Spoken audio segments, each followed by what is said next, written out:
on. So we're on.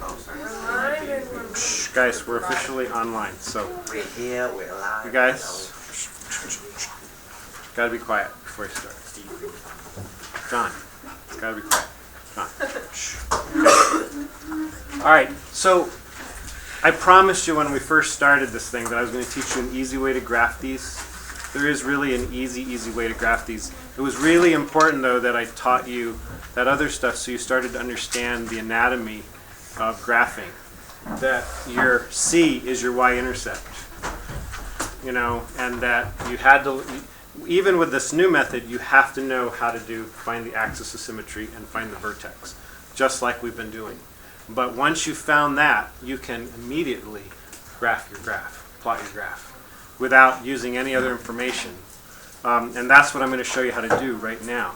Basically, it's called using the standard Parabola Guy. All right? And so, well, actually, that's not what it's called. That's what I call it. It's not, I don't know what it's called. That's what I call it. So, a lot of people don't teach this, but it's really a really cool thing. If I said graph,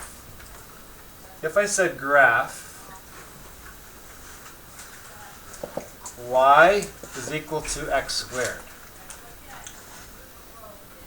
This is standard Parabola Guy. Y equals x squared. That is standard Parabola Guy. And we are going to use a t-chart to graph this. You can always, by the way, use a t-chart to graph everything. You could graph every quadratic equation on the planet with a t-chart. Just that a lot of times you might have to use a lot of x's and a lot of y's in order to find where it curves or it turns around, right? That's the beauty of finding the axis of symmetry. If you find the axis of symmetry, you kind of know where the x's have to be, right? Otherwise, you could be doing 1 through 100 and you find that the vertex is way over here at -20, right? So you just wasted your time. Right? So that's the trouble with graphing parabolas with t-charts without knowing where the axis of symmetry is. But first of all, let's talk about this for using a t-chart. Graphing this with a t-chart. We're going to go x, y. This is really important, so write this in your notes. You've got to know this. If I said x were 1, what would y be? 1. 1 squared is 1. If I said x were 2, what would y be? 4. Right, 2 squared is 4. If I said x is 3, what would y be? 9. All right, that's all you need to know. That's all you need to know. So when it says y is equal to x squared, you're always going to go over 1, up 1, over 2, up 4, over 3, up 9. With me? Yes. So let's do it right now. Over 1, up 1. Over 2, up 4. Over 3, up 9. All right, now the whole thing all together. Over 1, up 1, over 2, up 4, over 3, up 9. Now, that is going to really help you. So, let's say I asked you to graph. Okay, so let's graph it. From here, what is my y-intercept? What is my y-intercept? What's C? C is 0. So I'm going to put a dot at 0. That's my y-intercept. That's where it begins, right? Over 1, up 1. Over 2, up 4. Look at that. Now I just use reflection, or I do it backwards. Over 1 to the left, up 1. Over 2 to the left, up 4. And I have my parabola. Oh, snap. That was really fast. Okay, so let's try this one. Let's try this one. Let's graph it. We'll use a different color.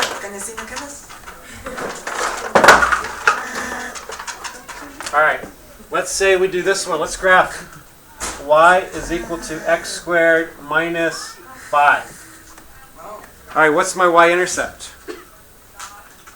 5. No. Negative 5. Right, I don't know how do you say negative? Oh. Right, so 1, 2, 3, 4, 5. Put a dot at 5. Now wait, guys, listen.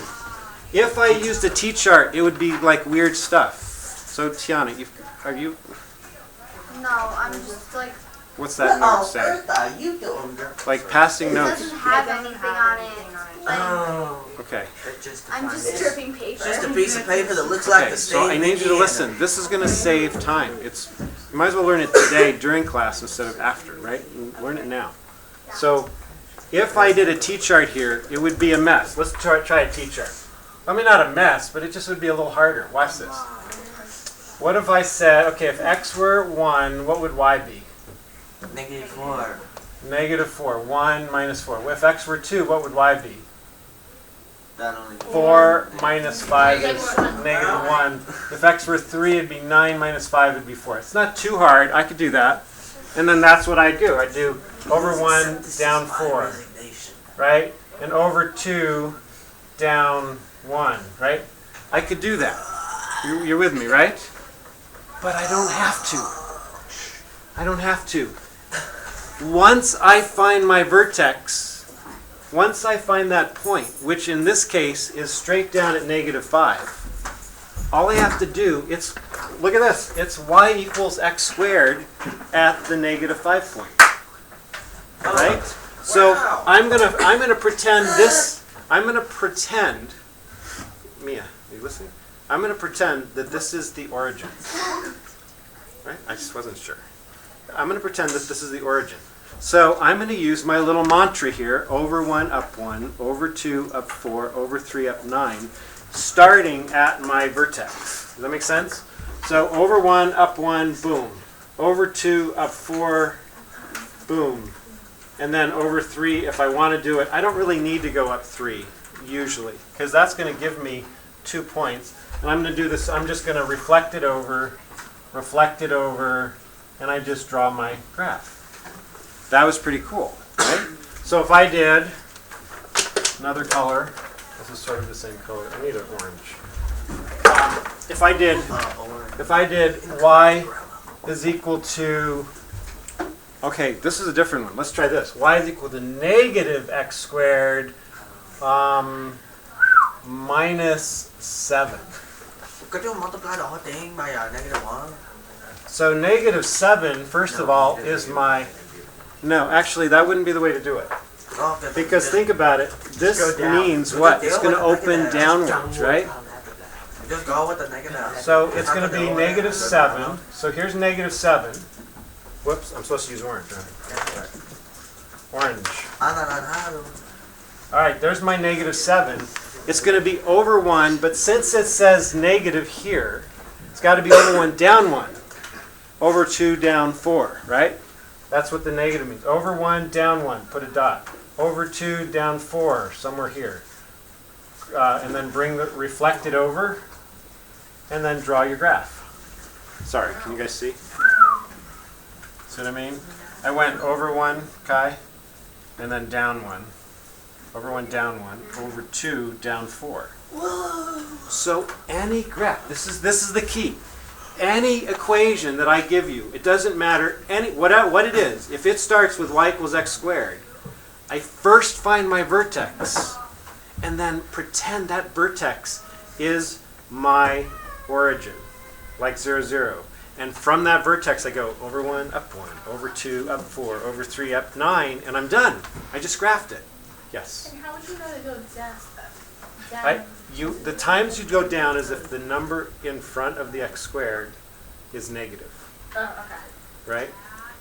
That's the only time you go over 1, down 1, over 2, down 4, over 3, down 9. Right? Okay? Make sense? So it doesn't matter. Anything I gave you that said y equals x squared plus 200x minus 4 million, that's going to be, once I find my vertex, I go over 1, up 1, over 2, up 4, over 3, up 9. Okay? So if, remember that one that I did before I started the lecture? Somebody remember what it was? It was x squared minus 2x plus 8. All right. X squared, y is equal to x squared minus 2x plus 8. All right. And we can find our axis of symmetry. Axis of symmetry was, I think, 1, right? Negative b over 2a, negative, negative, so 2 over 2, which is equal to 1. So axis symmetry is that, and we said that the vertex was 1, 7, I think, right? 1, 7. So we go over here, 1, 2, 3, 4, 5, 6, 7. 1, 7 is right there. Because it says y equals x squared, I can just graph that at that vertex. You guys with me? You're a lot of talking. I'm watching. She's like, Okay. it's weird. She's not like she's like talking to herself. It's weird. Okay. I just want to be sure. Because I'm trying to show you guys something that's going to be hugely time saving. In the future, in Algebra 2, you're going to be graphing these till you're blue in the face. And these, if you know this method, it will go so fast. Other people will be figuring out the zeros, and they'll be taking like 10 minutes, and you will have finished the entire assignment. Blue in the face, but I'm already blue in the heart. Oh, my heart bleeds for you. Oh, over 1, up 1, over 2, up 4, over 1, up 1, 2, 4. And we're done. We graphed it. We're graphed it, right? So that's pretty easy. Now, there's a problem. There's one slight problem. This is why you have to know this by heart. You have to remember over 1, up 1, over 2, up 4, over 3, up 9. You don't have to think about it. You don't want to be thinking about it. The problem is this. What if you get something that does not say, let's see, where is this eraser? Madre de Dios. So what if you get this instead? What if you get y is equal to 2x squared plus something minus something, or you know what I mean? Any of the ones that start with 2x squared. What does that 2 do to your graph? Let's say this was the vertex of, well, let's see. The vertex of that is going to be, what is the vertex of that? It's 0. Notice it doesn't have any bx here, right? It's got ax squared plus 0x plus 0, right? The b is what moves it left and right. The c moves it up and down, okay? So if it has no b, I know it's going to be on the y-axis. The vertex is going to be on the y-axis, all right? I know that. The b is the only thing that takes it off the y-axis, the vertex, right? So remember, because axis symmetry is negative b over 2 times a, right? So that's what's going to take it off. So, so the 2 though, so I know it's going to be there. So we're going to graph this. But it doesn't say y equals x squared, which is over 1, up 1, over 2, up 4, over 3, up 9. It says y equals 2x squared. So this is what I do. Everybody watching? I go over 1, up 1 times 2. Over 1, up 1 times 2, which is 2. Put a dot. Over 2, up 4 times 2 is 8. So 1, 2, 3, 4, 5, 6, 7, 8. Boom. Over, and then I just reflect it, right? And then I draw my graph. Does that make sense? I went over 1, up 1 times 2. Over 2, up 4 times 2. Over 3, up 9 times 2. I don't usually do the 3 when it's got that, because it's going to be way off my graph, right? So I usually just do over 1, up 1, over 2, up 4. Or over 1, up 1 times 2, over 2, right? What if it said graph, okay, let's graph this one now, different color. Wait. Am I clear? Are you guys getting this? 50 fist to 5? Or you understand? Really? It's pretty easy, right? Okay, good. Let's try this one. Let's try y is equal to 3x squared minus 5. So I'm going to go down to 5, right, to my y-axis. And I'm going to put a dot. And I'm going to do what? Go 1 over... Over 1, up 1 times 3. 3, right? Over 1, up 1 times 3. So 1, 2, 3. Put a dot.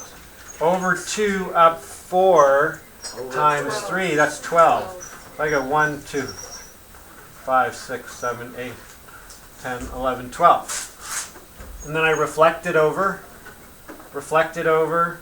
and look at that. Look at how fast you just graphed that. That's awesome. Right? Does that make sense? It's brilliant. It's a brilliant thing. So that means any equation that I throw at you that says y equals 3x squared plus 10x minus 100 minus 3x, plus 14, doesn't matter. If it starts with 3x squared, all I have to do is find the vertex. I use my axis of symmetry, negative x equals negative b over 2a, to find that. I find my vertex. Once I found my vertex, I use standard parabola guy. This is standard parabola guy. Or standard parabola guy times 2. Or standard parabola guy times 3. Or standard parabola guy times whatever's in front of the x squared. Make sense? So it's really pretty easy. And you have 15 minutes to finish the homework today. Yes. That's pretty good. This is a lecture. I mean, this is a Christmas miracle.